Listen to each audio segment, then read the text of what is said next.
turma de sexto ano. Estamos aqui agora iniciando mais uma aula de História.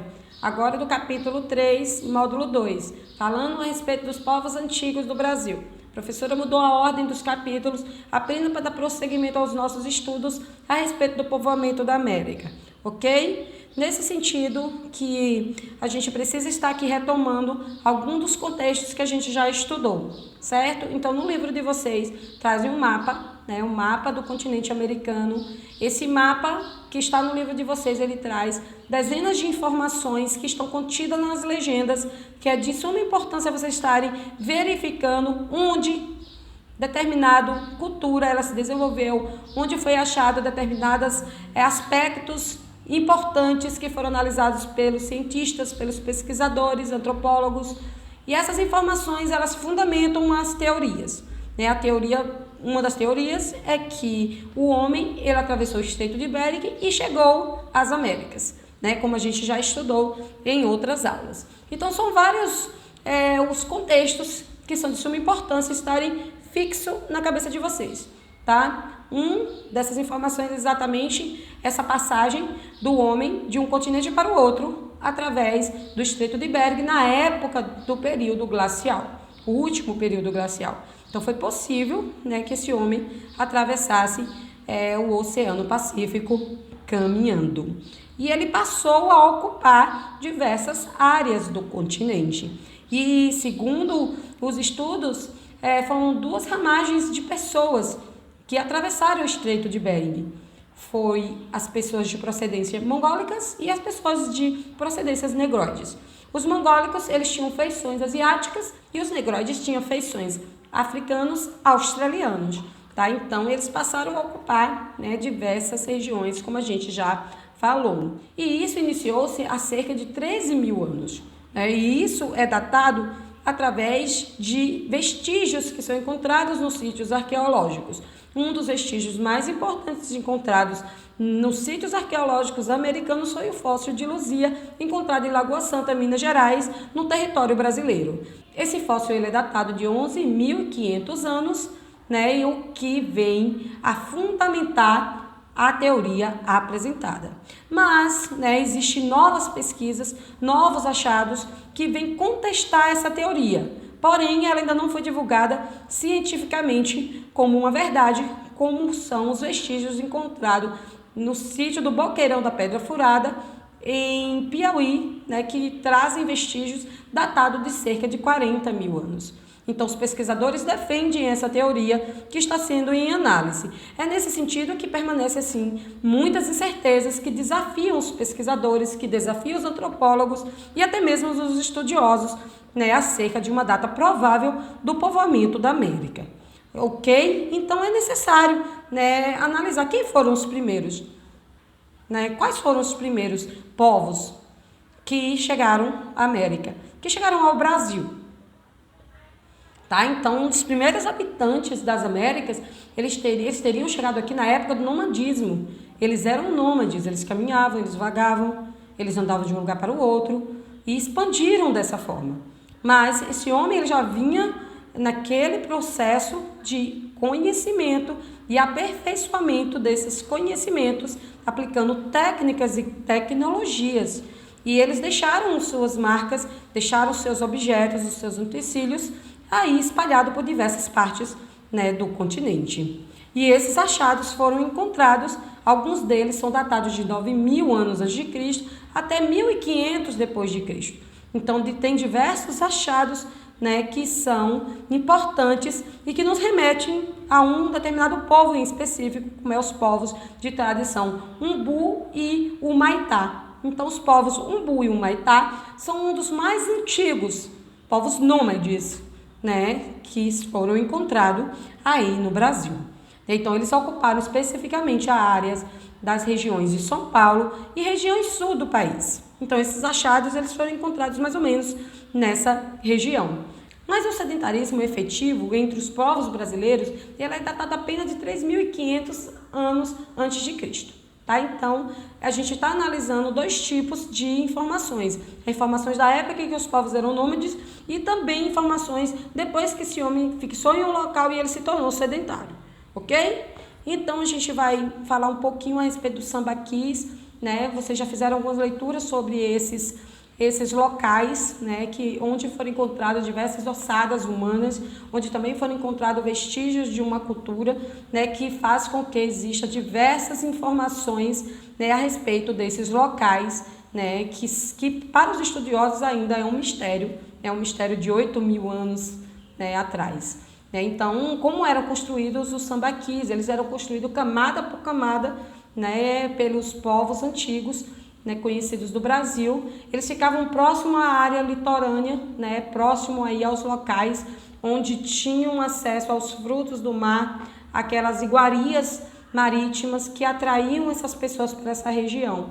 Essas pessoas passaram a habitar esses locais, né, por um período curto, no momento em que havia disponível essas iguarias que serviam para a alimentação dessas pessoas. Nesse sentido, alguns povos passaram a fixar moradia e até mesmo enterrar os seus entes queridos nessas regiões, né, que era considerado um local até mesmo sagrados para os povos mais antigos.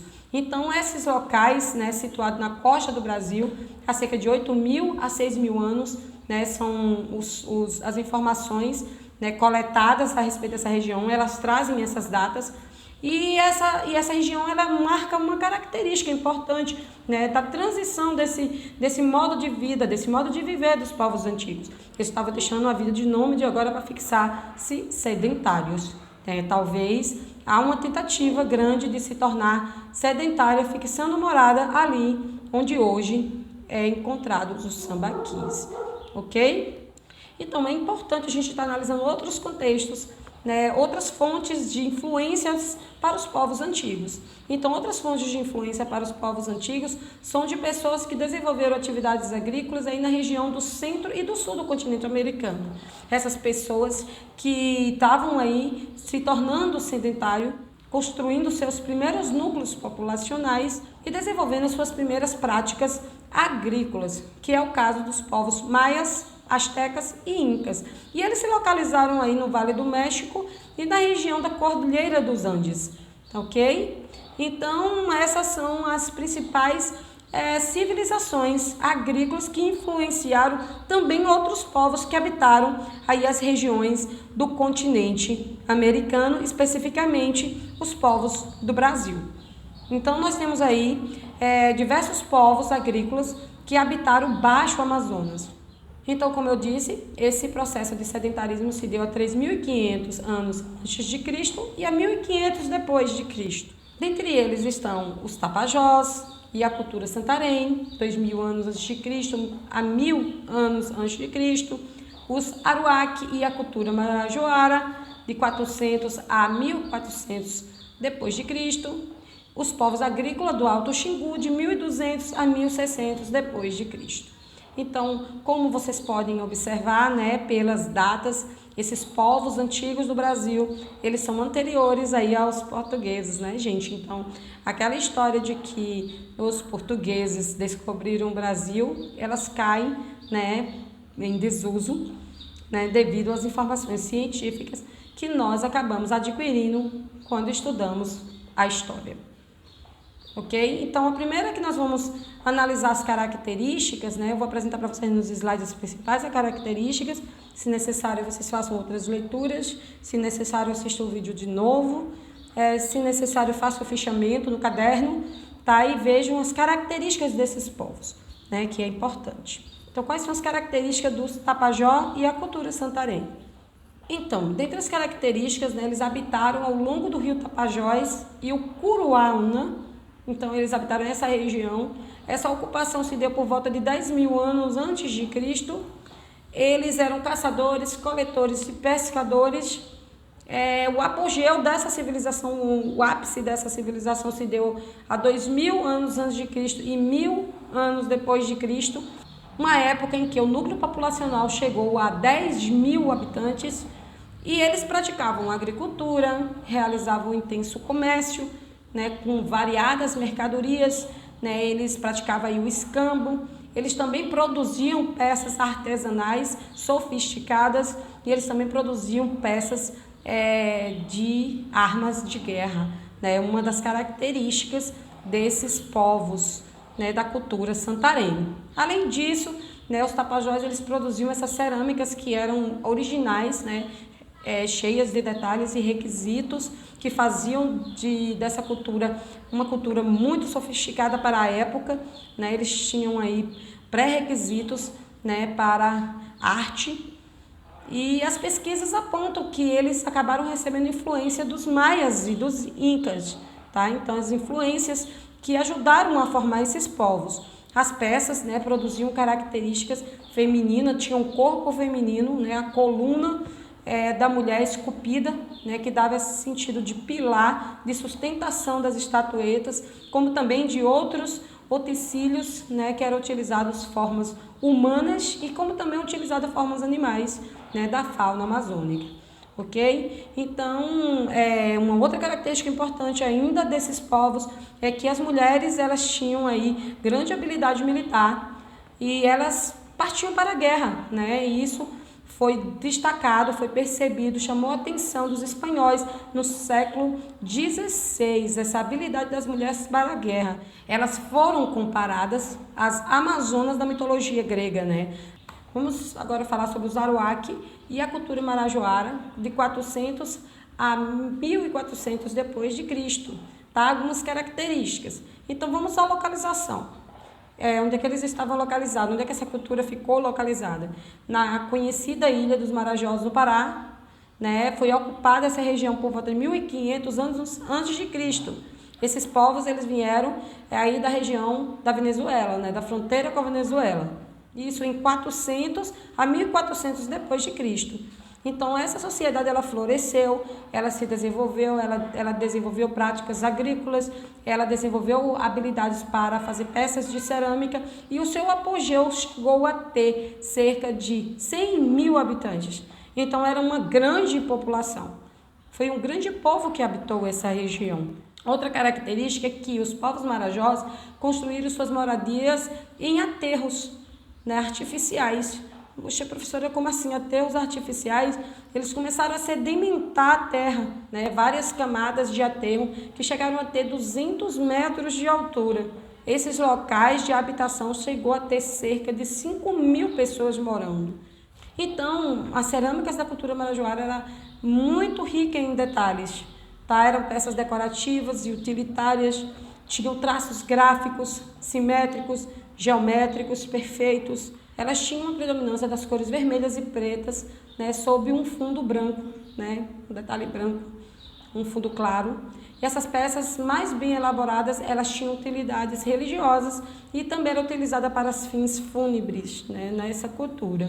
E tinham diferentes formas e técnicas estilizadas, as formas de fazer, né, além de utilizar animais, a utilizar lagartos, escorpião, tartaruga, jacaré. Eles representavam esses animais da fauna amazônica nas suas peças, né, como uma forma de trazer essa singularidade dessa cultura, tá? Um outro povo também de suma importância que está aí em constantes discussões, agora recentemente, né, por invasões das terras indígenas do Alto do Xingu. Então, os povos antigos do Alto do Xingu são datados aí de 1200 a 1600 depois de Cristo, né? Então a gente vê que eles têm uma história e uma representatividade grande para a história não apenas do Brasil, como a história do povoamento da América, tá ok? Então estes povos habitaram o norte do Mato Grosso e região aí cortada pelo rio Xingu.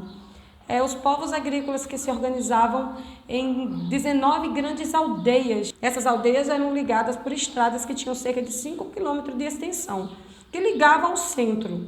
Então é como se fossem diversas comunidades e essas comunidades estivessem ligadas a um grande centro. Então essa comunidade, né, essa população que habitou essa região do Alto do Xingu chegou a ter 5 mil pessoas. Então a estrutura das aldeias era praticamente as mesmas em todas as 19 grandes aldeias. Então, elas tinham praça central, como as que vocês veem na imagem. Elas tinham também pontes e represas, né, para utilizar as águas dos rios. era uma região extremamente favorecida por um solo escuro e fértil, né, chamado de terra preta, que era encontrado exatamente nessa região da Amazonas, que favoreceu a agricultura e, consequentemente, o desenvolvimento dessa sociedade. Tá? Então, é uma sociedade que requer proteção, né, da FUNAI, que requer o reconhecimento em nível nacional da sua identidade e da sua importância. Tá? Então, a gente só consegue almejar a dimensão da importância dos povos indígenas a partir do momento em que eu tenho conhecimento da sua história. Então, hoje vocês estão tendo a oportunidade de conhecer a história dos povos indígenas de uma forma mais ampla, de uma forma mais abrangente, né? No sentido de enxergar os povos indígenas como os primeiros povos que habitaram os territórios brasileiros e não os povos considerados exóticos, considerados, entre aspas, selvagens, como foi descrito, né, por muito tempo na nossa história, ok? Eu vou ficando por aqui, tá? Volto no próximo vídeo falando sobre economia, sobre a política, como era a vida dentro dessas comunidades, ok? Beijos e até o próximo vídeo.